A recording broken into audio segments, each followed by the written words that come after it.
Det kan, ja, der er ikke noget, der hedder ordinære dage, var jeg lige ved at sige.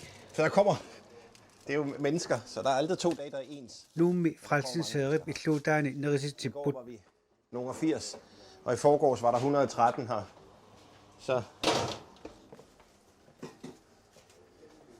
Og alle skal have noget at spise.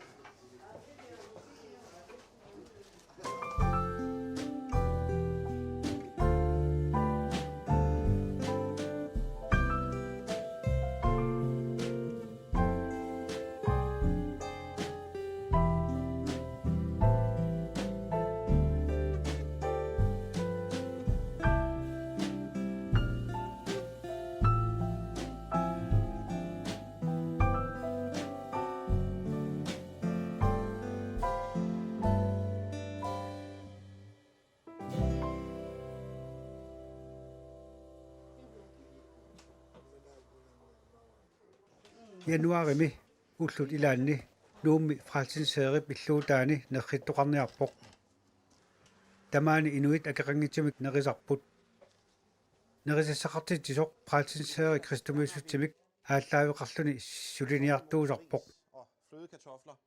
Vi har noget kaj. nerisissaqartitisoq frelsensherre kristumiussutsimik ааллаавеқарлүни сулиниартуусарпоq qanittumilu nuumi immikkuartortaqalerpoq Men det er rodet sammen.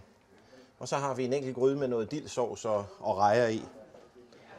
frelsensherre ittua suleqatinilu иггавиммит уллоқманна ассиингитсуник нерисассаник туниоққааппут Så får folk lov til at vælge.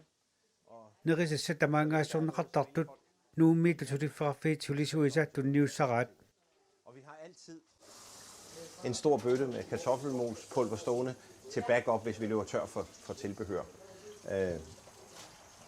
Og hvis vi begynder at lave kartoffelmos af det i dag, så er det det eneste, der har kostet os noget ud over 2 liter mælk, der er kommet i sovsen.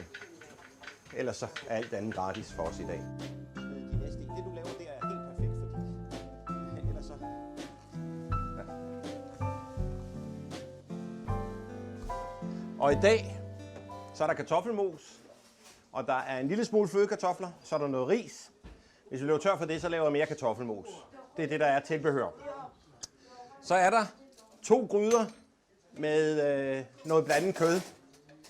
Og den ene, forskellen er, at i den ene er der bacon, det er der ikke i den anden. Så når I kommer op, så siger I, jeg skal have den med bacon, eller også jeg skal have den uden bacon, når det er dem, det drejer sig om, ikke også? Så har vi lidt and, og til det har vi lidt kajsovs. Så det er bare at vælge. Og så ligger der lidt hvidløgsfløde heroppe også. Så jeg håber, I kommer til at nyde maden. Husk, vi har andagt i dag klokken 3. Og i aften er det sidste aften i Evangelisk Alliances bedeuge. Det foregår nede på Sømandshjemmet klokken 19. Og det er en rigtig god taler i aften. Nå. Ja. Og så har vi også åbent i morgen i Williams Café fra 12 til 14, ikke også? Og så husk, at der er gudstjeneste på søndag. Velkommen til nu. Gud velsigne maden for os.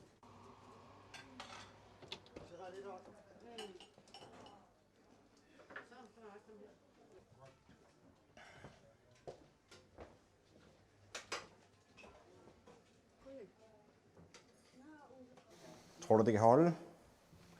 Kan man sætte noget på? nerinerum talaani sanasortakkuppoq aaqqissorniarluumatu sillinianit asoorterneqarsimasoq Ja. Jeg tror nok, du skulle kunne holde det der, du har lavet her. Ja. Hej, hej. Velkommen.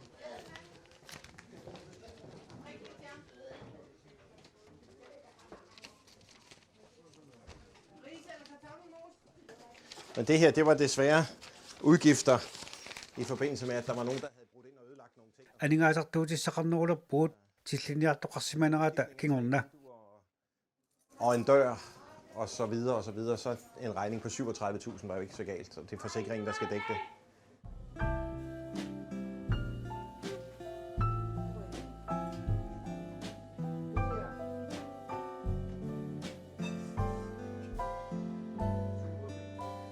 Med eller uden bacon? Med bacon eller uden bacon? Ellers er det nogenlunde det samme deri. Næste mand. Ris eller kartoffelmos? Nej, altså der er tidspunkter på måneden, når det så nærmer sig slutningen på måneden, så får vi rigtig mange.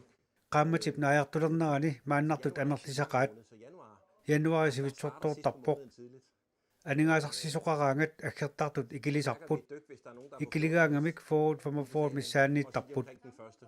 amerligaangata ini ilorleq atortarparput Stadigvæk de dage, hvor der er få mennesker, så er der stadigvæk en 40-45 stykker, der kommer ind og spiser.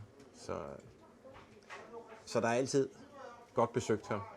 En gang imellem, når der er så fuldt, som der er lige nu, så åbner vi ind til den anden afdeling og sætter nogle borde op også. Men folk er flinke til at gøre plads til hinanden som regel.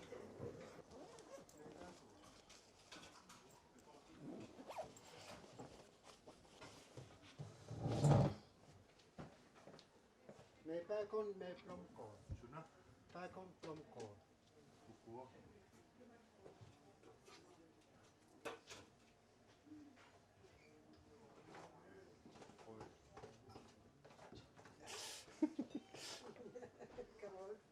Der er altid kaffe på kanden, og ved trætid, altså vi serverer varm mad, eller mad fra klokken 12 til halv 2.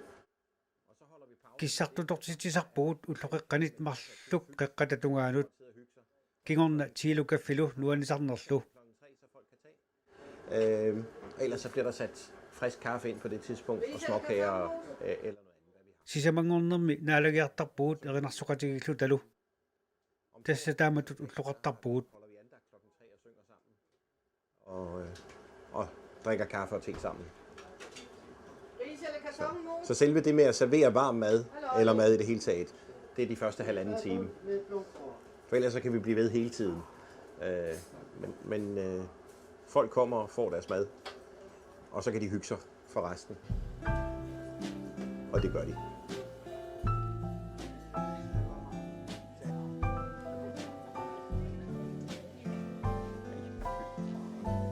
Det er lidt ærgerligt, det er nødvendigt, den her form for førstehjælp.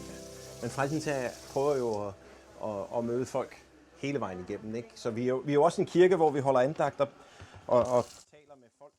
uqalufiugattaaq inuit Jesusi Kristusi sammillu uqaluqatigisarpagut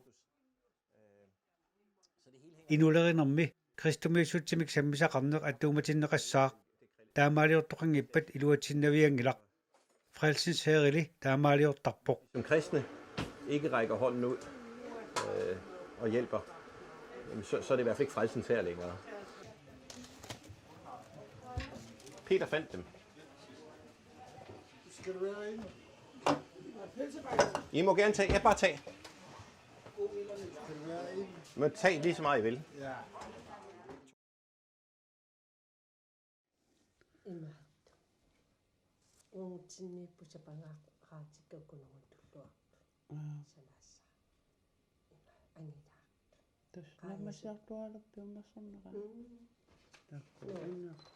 Tunumingaani piaqalpam simmaangnooriasarpugun. Nuummiungorniku piaqalpam simile. Kuupuskuuli ammarmat nakkaqqasoruyussuugun taaman aluqarlioqqaangakkisia kuupuskuuli ammarmat tusaamagak alaqqarakki ajuraluangil siumukaassutigeqaaqa assut iluortoruissuarmi uannut luaqutaaqaaq naleqaqaa kuupuskuuli taassum siumu oqarsinnaarung taassum siumu aallarteqqippaanga iterteqqippaanga ua inuoqqissaang inuunarasium inorlaqqissaaq 12-13 ajuraluartum imminortornikuugama meeqqannik taa 2000 uigannapparsimalerso kisima paarisarigak paaqutaarigakkin jo kuupuskuuli ammarneratusarlugu ornigukkama taarmiugaluarlunga isigisara kuupuskuuli qaammarteqqippaa tassa inuit inoqatimmuk kiinnernissaa ila oqarassungsorlu minnortornikuunga uigannapparsimalernikuuvo paaqutarivaqa kuupuskuulim iman inui akornanaartuartuunginna mua kuupuskuul iluaqutigeqaaqa aam assassornissaanu annarisuugakkuanga ullormi assakka qiviangitorsinnaangakka ассассорторуссууллунгмаан исерлунга ассассугас такугалуарлуинаа асанниларсуурам кууппускуулимнуаан тас икиортарпаккамааниитту ассассоқатигалуги арлаан имаа аалиангерсимасум иман аторфеқартиннилаанга икиортарпакка ассиингиттутигу маккуа мерсугассат аллапалааринерит qisuillu ассигиингиттут писуттуарнерит ассиингиттут ни икиортарпакка уааннуаннарисоруйуугакку илинниарникуунгиккалуарлуга тамаккунун икиоқатигииннеқ атаатсимоорнеқ нуаннарисоруйуссуунгакку на ассигииннаajorpu илаанникку тас ассассорнери ималунни оқалуттуақаттааннери ассигииннаajorpu уллут апеққутааллути қану уллорму таккуттут қану амерлатсигииннерсут тассулиақартитсиниарнеқ иллуллу илуани эққилуиттуунisса тааккуа ингерлатниартарпагу таавалу аам иллу илуани нуаннерсууниссаа иллу илуани наам тас ааттаависсуугами силивунга аасарлсулилерпунга таа кисианни данмаркимиппун куфускуулими пиккориссариарлута ассорсуа таан писсарсиақарфигеққаара инуттуллу таавалу аама соорунаммалуннақаа аллаанеруйуссуугу ингерлатсериаас таппавани инуппарпассуугам куфускуулеруйуссууллунилу ассассорнерит соорлассерсуутииннарлу такуагун мерсорфинни илиссериллутит ималуунни атисат сулиаралугит сулиақарераангам има акиссарсиарисарпаат нериллутик иман анингаасарсингиккалуарлут кисиан соорунам коммунимингаани писартангаақарпасиппу маани аам писартангаақарпут соор им куфускуулими тассам maaнииттартут имаангит акиссарсиақартиннеқарту кисиан коммунимингаани тунинеқартарпут сусиаалимингаани массакку сулису ати Hilka, Naja, Franki, Tia, aion ittorpukkuuju, kuimuntua, taaval sosiaalruikkivarappu Juhane. Sulius tamas allattoriartu isinileriarlu nivingagassara. Tässä uigalu uorutsinni eqqassisimartuguq. Inuiaqatigi tas nunaqatiuarp nuummioqatiuarp ukiukiaqatigissaingillava. Uigalu angerlarsimappum eqqassisimartuguq angerlarsimasuugut. Imatu inuaakornan akulerarsimasuungilagun. Uiga kulturvastiimiittarpo taa uaakuufuskuuliimiittarpo. Taa ualikku immitinnu takoqittarpu aqagum ullaakkum tungaani tussu eqqassisimaruyorlut angerlarsimaruyortarpo. Aipo ammakku amma pissiniarpeeqatsinniippo qamani aam arlaqarp assassuqqakka taakkuam naammasseriaannarngor nivingagassariaannarngor assassuqa quppunga artalinni aam ilinniartitsisarpung maaniittuni ilaanni ilangui tamakkiisuunginnam aamma assassornissamut taa ilinniartistallaavak aamma ilai manna аллартеқармииннар маангарtalaqamat тассанаартуккак таққаманиппут илаа арлақарт писиааринеқарпут амако уан ааюкусанаакка укуппут ам ааюко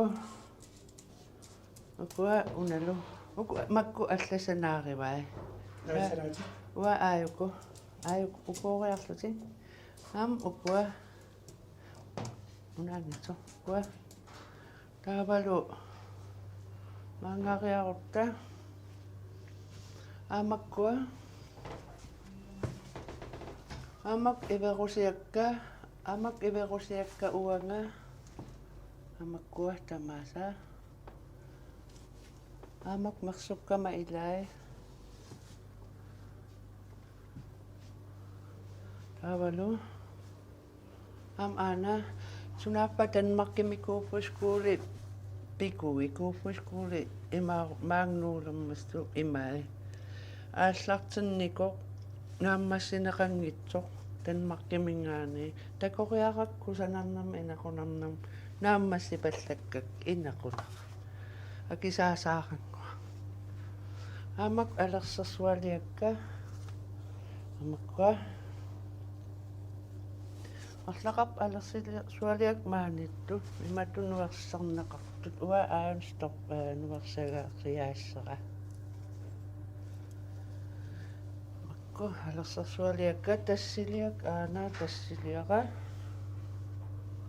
таавалу алерсерсуит амакку тас имааттулиак пассанмиулиакка амаккунгасут сиаалилиак амаккуа аккусанерторуussук имат ассигиин санаарторлуги кунгасақу тассе таярмиусат тамаксулиарама хаамак нуарсагасиасулиарпас аммааюк сапангаартнуунисак аммаани уутилермерсугаққуара аюкку сапангааққа акку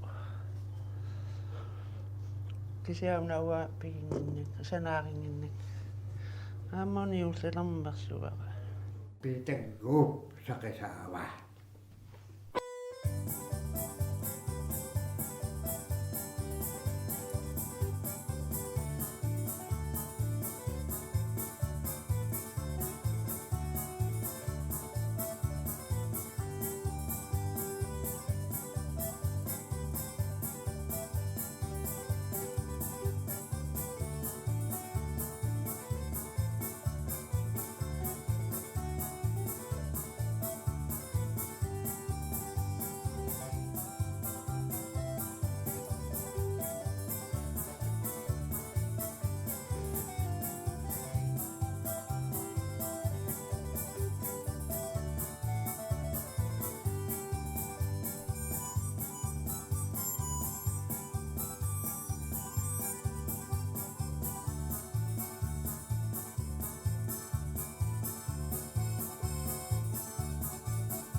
nuummi suimaansiammimi inuqatiminik inissaqartitisoq akиqanngitsumik nerisassanik sassaalliisoq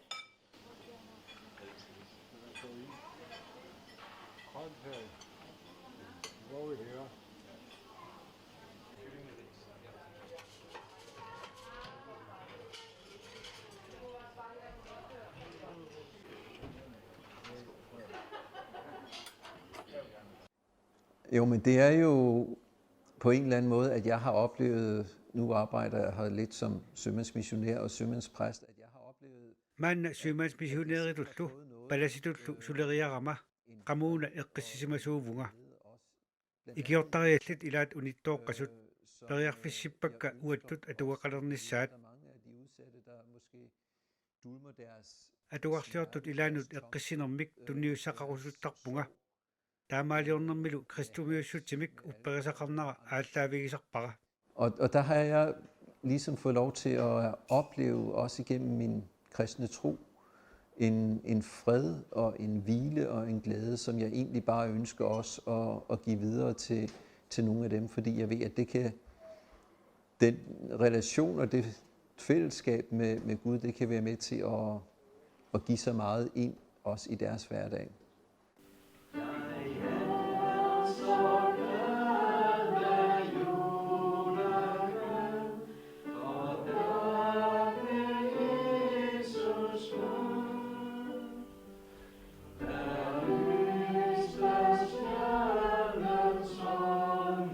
So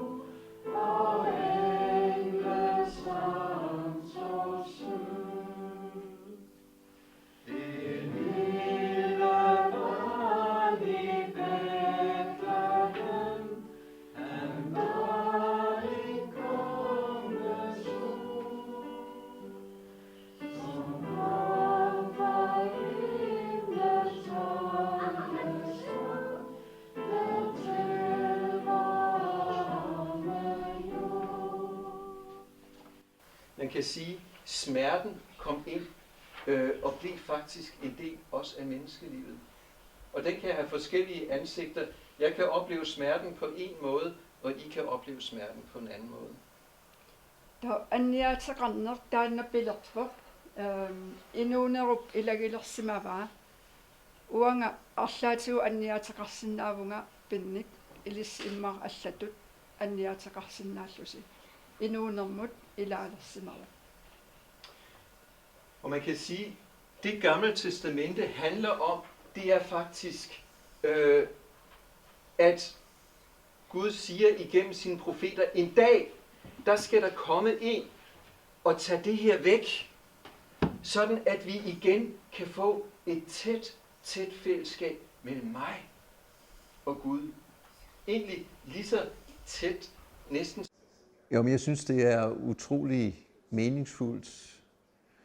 Så sent som her til morgen, så har jeg har en del samtaler. Sullisina uannut pingaarutaqarpoq. Ullaaq manna inunnik ajornertorsuartunik uqaluqatiqarpunga. Taamaaliuraangama taakkununga ajukaatitut imminut isigisarpunga. Som deres advokat prøver at gå sammen med dem og se, hvad kan vi gøre for at hjælpe dem ud af den situation, de er i. Ullaaq uqaluqatikka ullunaarfinerparlunni napparsuami aappauninngasimaruq.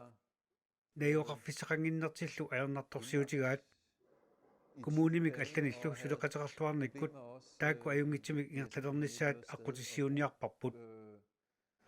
Overnatter i opgangen og forskellige steder, og der er jeg glad for den gode kontakt, jeg også har til kommunen, og kan ringe til dem og have samarbejdet der, og prøver sammen med kommunen og de samarbejdspartnere, som jeg har kontakt med, så også at få at finde en god løsning også for dem. Jamen, det er meget forskelligt. Det, der er jo det gode ved det her, det er jo, at altså, vi bærer jo alle sammen på en historie. Dem, der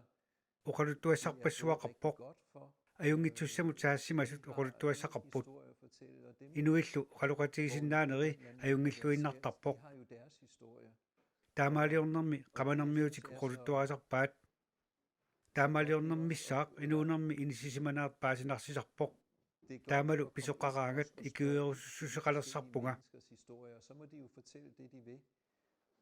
Men på den måde lærer man mennesker at kende, og der får man en forståelse også for det, som er baggrunden for, at de måske er havnet i den ulykkelige situation, de er havnet i. Men det, at man kender deres historie og kender lidt til det levede liv, det gør, at man ønsker at knytte kontakt og hjælpe der, hvor de har behov for det. Ja, altså det her sted er jo tænkt lidt som et midlertidigt sted. I forhold til det, maanitut ilaasuliuffeqarput ineqarnertillu akilertarpaat manna pitsaanerusumut innitarnissaptungaanut aqqutaavoq maani najuallit ukiorpassuarni maani naviangillat rigtig lejlighed og en rigtig bolig. Så dem, der bor her, at de egentlig ikke har udsigt til at skulle bo her i mange år og i lang tid, men at det er et midlertidigt sted, og at en lejlighed venter på et senere tidspunkt.